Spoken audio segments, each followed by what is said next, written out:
할렐루야. 아름다운 가족 여러분 안녕하세요. 오늘도 말씀 앞에 나오신 우리 성도님들께 감사드립니다. 연일 계속 무더위가 진행되고 있는데요. 우리 성도님들 잘 이겨내시리라 믿습니다. 한낮에는 가급적 또 외출을 삼가하시고 물도 많이 드시고 그렇게 건강에 유의하시기를 바랍니다. 오늘은 8월 29일 화요일 우리 새벽 예배 하나님께 드리겠습니다. 본문 말씀은 사도행전 27장 13절에서 26절 보시겠습니다. 생명의 삶 진도는 또 내일 같이 월요일 화요일 거 수요일 거 같이 묶어서 말씀 전하겠습니다. 사도행전 27장 13절에서 26절까지 말씀 보시겠습니다.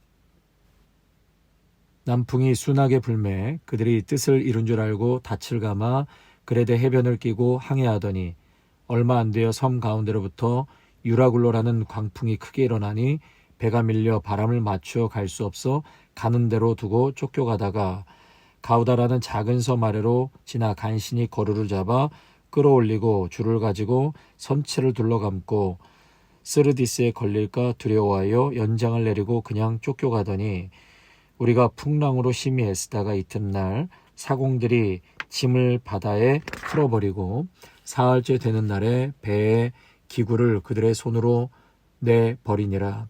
여러 날 동안 해도 별도 보이지 아니하고 큰 풍랑이 그대로 있음에 구원의 여망마저 없어졌더라. 여러 사람이 오래 먹지 못하였음에 바울이 가운데 서서 말하되 여러분이여 내 말을 듣고 그레데에서 떠나지 아니하여 이 타격과 손상을 면하였더라면 좋을 뻔하였느니라. 내가 너희를 권하노니 이제는 안심하라. 너희 중에 아무도 생명에는 아무런 손상이 없겠고 오직 배뿐이니라. 내가 속한 바 곧 내가 섬기는 하나님의 사자가 어젯밤에 내 곁에 서서 말하되 바울아 두려워하지 말라. 내가 가이사 앞에 서야 하겠고 또 하나님께서 너와 함께 항해하는 자를 다 내게 주셨다 하였으니 그러므로 여러분이여 안심하라. 나는 내게 말씀하신 그대로 되리라고 하나님을 믿노라. 그런즉 우리가 반드시 한 섬에 걸리리라 하더라. 아멘. 우리는 지난주에 사도 바울이 이 아그리빠 왕 앞에서 예수의 죽으심과 부활에 대해서 증거하는 것을 보았습니다. 자신을 변론하는 그 자리에서 다메섹에서 만난 그 예수님을 증거했지요. 그랬더니 베스도가 뭐라고 말하죠? 너가 미쳤구나 라고 했습니다. 바울은 아랑곳하지 않고 그 법정에 있는 많은 사람들 앞에서 내가 결박된 것 외에는 나와 같이 되기를 원하나이다. 그러면서 베스도는 이 사람에게 죄를 찾을 수 없다. 무죄라고 얘기했습니다. 이 사람이 황제에게 상소만 하지 않았더라도 석방되었을 것이다. 바울은 의도적으로 상소하여 로마 가이사의 앞에서 마지막으로 예수 그리스도 그 구원자이신 주님을 마지막으로 증거하기 위해서 상소라는 수단을 사용했던 것입니다. 이제 바울은 로마를 향해 가게 되죠. 가이사에게 항소했기 때문에 죄수의 몸으로 이제 로마를 향해 가게 되는데 바울과 그 일행이 이 가이사라에서 배를 타고 출발합니다. 해안선을 따라 시돈을 거쳐서 길리기아 또 밤빌리아로 해서 무라에 도착하게 됩니다. 여러분들 지도가 안 보이니까 그냥 이렇게 설명으로만 들으셔야 될 것 같습니다. 이 무라에 도착했는데 계절상 이 북서쪽에서 이 남동쪽으로 바람이 세차게 부는 시즌이라서 그 바람을 맞부딪히면서 로마로 갈 수밖에 없었던 그러한 계절적 상황이었습니다. 이 맞바람을 피해서 일단은 무라에 잘 도착을 했습니다. 그리고 로마까지는 한 번에 갈 수가 없기 때문에 아드라무테노에서 배를 갈아타게 되죠. 그런데 그 배는 어떤 배였냐면 애굽에서 수확한 곡물을 로마로 운송하는 곡물 운송선이었습니다. 그래서 알렉산드리아 배로 갈아타게 되죠. 근데 여러분 여기서 이제 오늘 말씀 또 내일 말씀이 이거에 관련된 내용인데요. 큰 어려움을 겪게 됩니다. 로마로 가는 항로는 서쪽이어서 아까 말씀드린 것처럼 계절상 가을, 계절풍을 안고 맞바람을 받으면서 가야 했습니다. 그 당시에 엔진이 있었던 것도 아니죠.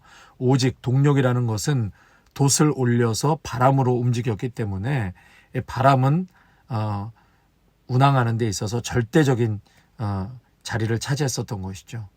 그러니까 센 바람으로 간신히 그레데 섬의 미항이라는 곳에 도착합니다. 근데 이때 바울이요, 이런 얘기를 합니다. 이번 항해가 굉장히 위험한 항해입니다. 그것을 직감하게 되죠.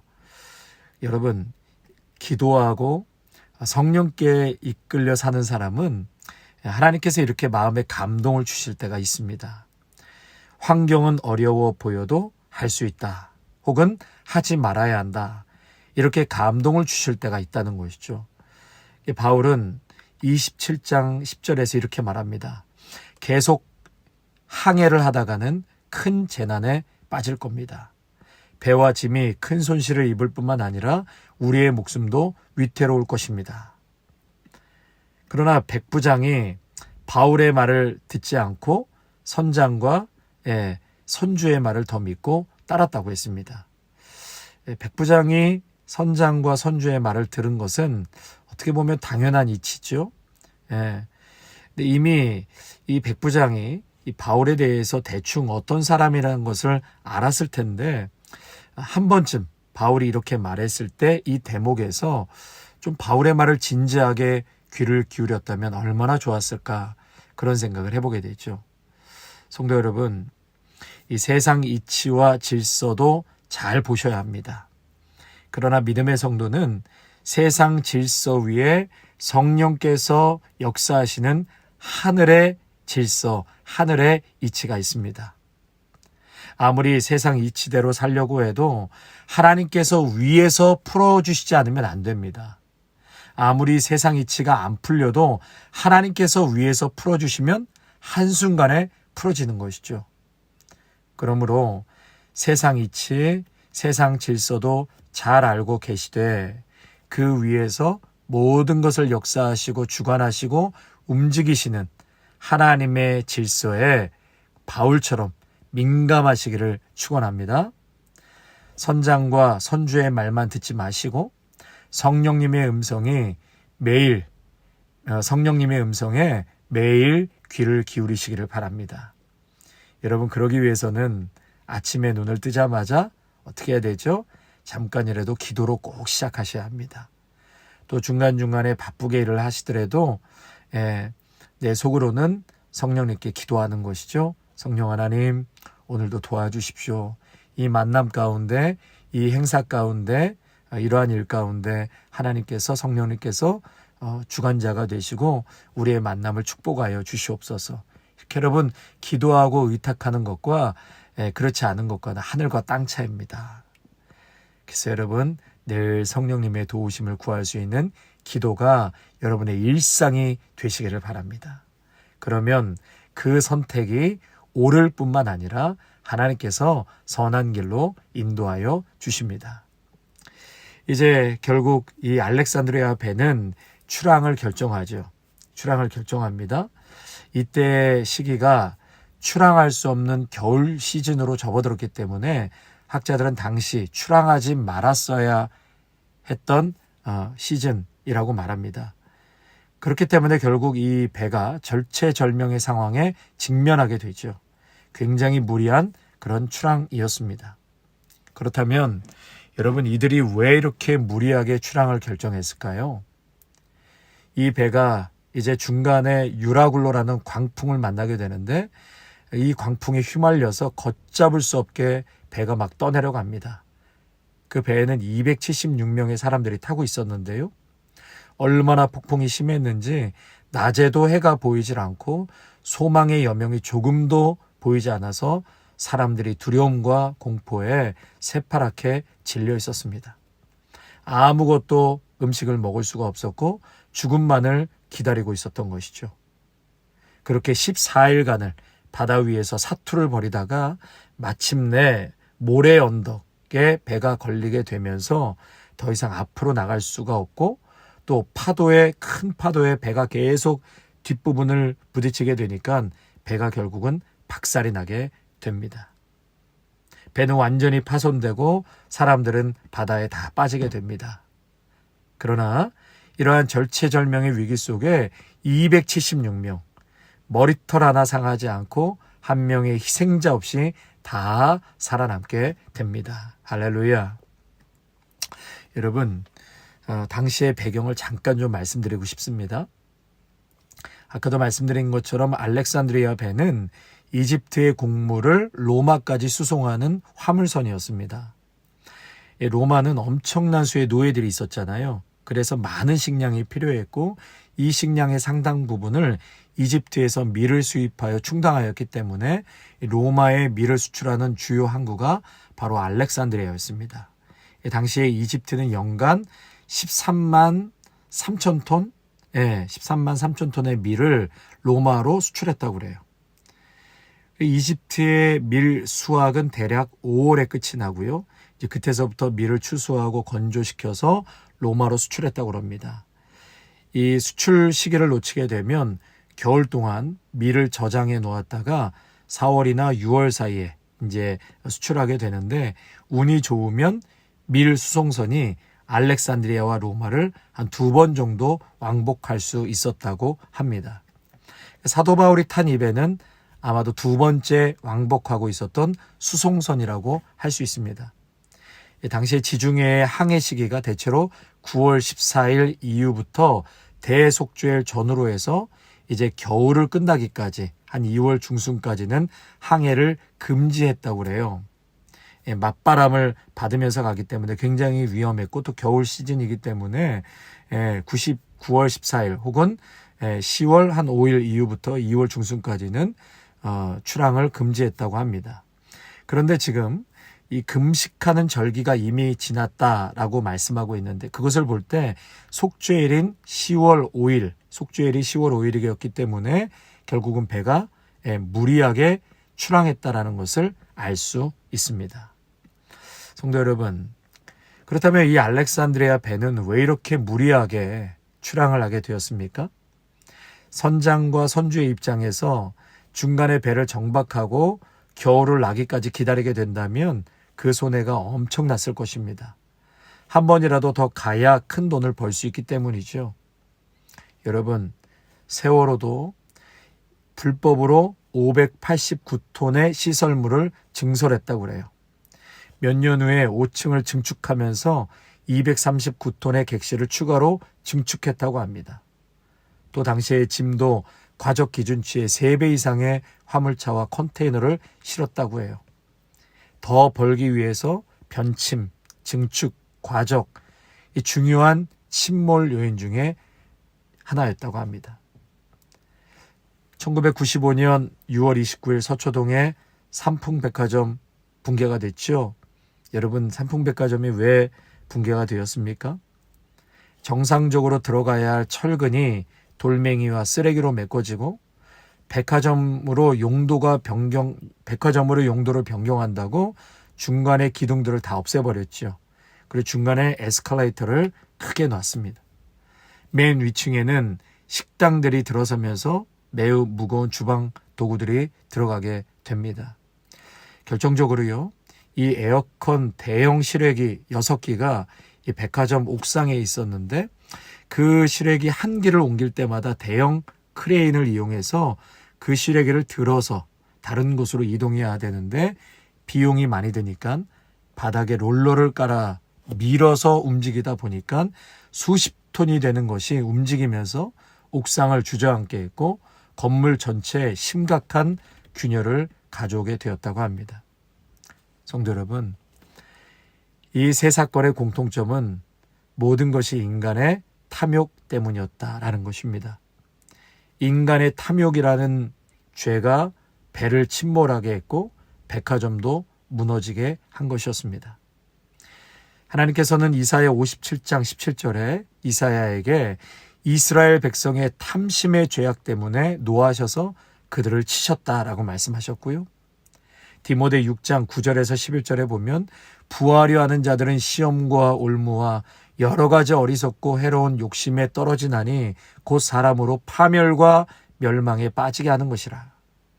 돈을 사랑함이 일만 악의 뿌리가 되나니 이것을 탐내는 자들은 미혹을 받아 믿음에서 떠나 많은 근심으로써 자기를 찔렀도다.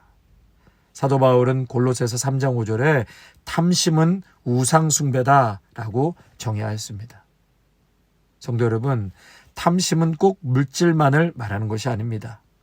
하나님보다 더 사랑하는 것, 하나님보다 더 우선순위에 두는 것, 성령도 아니요 말씀도 아닌 내 마음을 사로잡고 있는 그 무언가, 여러분 그것이 우상숭배요. 이러한 것들이 탐심이고요. 이런 것들을 통해서 죄가 틈타는 것입니다. 그렇다면 이 탐욕을 물리칠 수 있는 것은 어떻게 하면 물리칠 수 있을까요? 여러분이 가지고 있는 하나님이 베풀어 주신 선물을 주님을 위해 사용하시면 됩니다.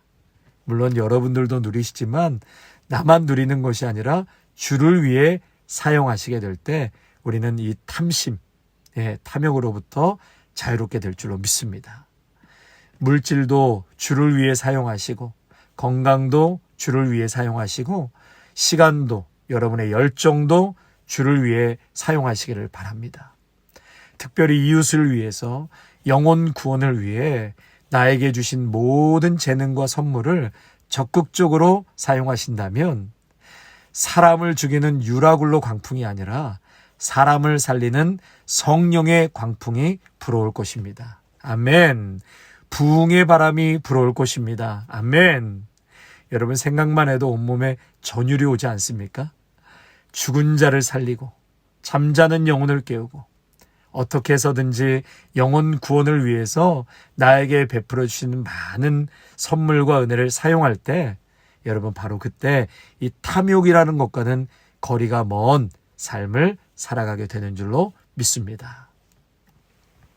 마지막으로 여러분 광풍을 만나 배는 대파였지만 276명이 다 구원받는 것을 보게 됩니다. 27장 21절 이하에 보시면 바울이 흔들리는 배 중앙에 서서 말하죠.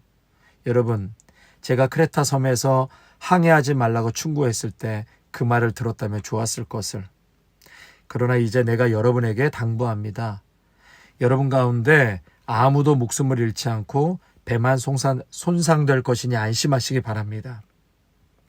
하나님께서 어젯밤에 천사를 통해서 나에게 말씀해 주셨는데 너와 함께 항해하는 모든 사람들의 생명을 내게 맡겨주셨다라고 말씀해 주셨습니다.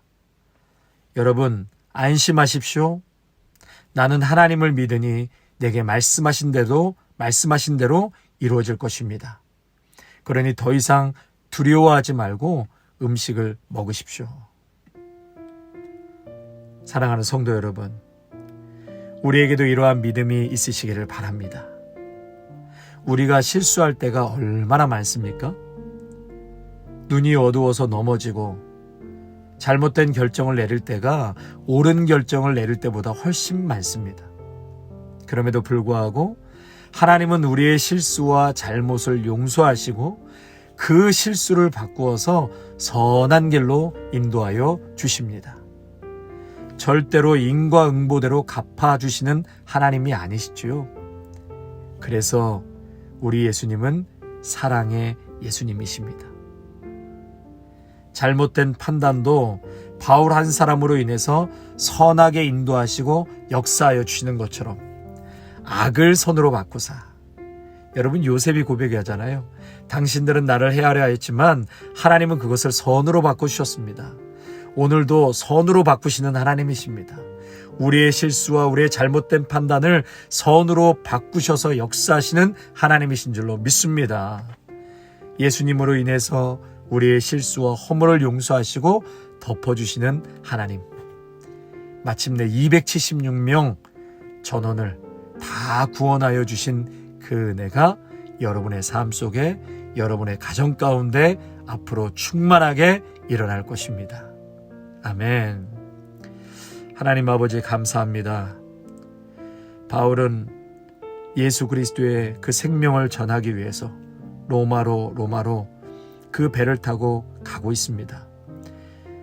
그 중간에 유라굴로 광풍을 만나 배는 대파하고 사람들은 바다에 다 빠졌지만 바울 한 사람을 통해서 하나님께서 그 전원을 구원하여 주신 것처럼 오늘도 우리의 잘못된 판단과 실수를 넘어서서 용서하시고 선으로 바꿔주시는 하나님, 그것이 바로 십자가의 사랑인 줄로 믿습니다.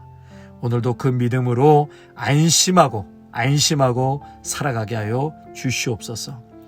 또한 하나님, 우리의 인간의 탐욕에서 자유롭고 벗어나기 위해서 오늘도 우리에게 베풀어 주시는 폭포수와 같이 부어주시는 말할 수 없는 은혜를 나만 위해 사용하는 것이 아니라 오늘도 영혼 구원을 위해서, 하나님 나라를 위해서 우리의 물질도 건강도 시간도 열정도 모든 것을 주를 위해 사용할 수 있는, 기꺼이 기쁨으로 내어드릴 수 있는 그러한 복된 삶이 되게 하여 주시옵소서. 사람을 죽이려는 유라굴로의 광풍이 아닌 사람을 살리는 광풍으로, 성령의 바람으로 바뀌어서 놀라운 역사가 우리 아름다운 교회와 우리 성도님들의 가정과 일터위의 가정 가운데 넘쳐나게 될 줄로 믿습니다. 예수님의 이름으로 기도하옵나이다. 아멘.